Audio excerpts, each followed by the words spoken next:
അത് വളരെ പ്രസിദ്ധനായ ഒരു നിരീശ്വരവാദിയാണ്. നിങ്ങളെല്ലാം അറിയുന്ന നിരീശ്വരവാദിയാണ്. ആ നിരീശ്വരവാദി മരിക്കാൻ കിടക്കുകയാണ്. അപ്പൊ അത് അദ്ദേഹത്തിന്റെ ശിഷ്യന്മാരൊക്കെ ചുറ്റും നിപ്പുണ്ട്. ഇദ്ദേഹം മരിക്കാറായി കഴിഞ്ഞപ്പോൾ ഈ നിരീശ്വരവാദി ഒരു സ്ഥലത്തോട്ട് നോക്കിയിട്ട് ഈ നിരീശ്വരവാദി പറഞ്ഞു, അവിടെ ധാരാളം ജീവികളെ നിൽക്കുന്നതായി കാണുന്നു എന്നും പറഞ്ഞുകൊണ്ട് അലറിക്കരഞ്ഞു.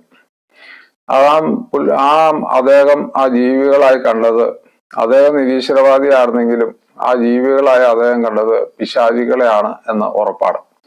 അപ്പൊ അദ്ദേഹം ദൈവവിശ്വാസമില്ലാതെ നിരീശ്വരവാദിയായി ജീവിച്ച് മരിക്കാൻ തുടങ്ങിയപ്പോൾ അദ്ദേഹത്തെ കൊണ്ടുപോകാൻ വന്ന പിശാചുക്കളെയാണ് അദ്ദേഹം കണ്ടത്. അങ്ങനെ വളരെ അലമുറയിട്ട് വളരെ വിഷമിച്ച് അദ്ദേഹം മരിക്കുകയും ചെയ്തു. അതുകൊണ്ട് മരണത്തെ നമ്മൾ പേടിക്കേണ്ട കാര്യമില്ല. എപ്പോ മരിച്ചാലും നമ്മൾ ദൈവത്തിന്റെ അടുത്തോട്ട് പോകാൻ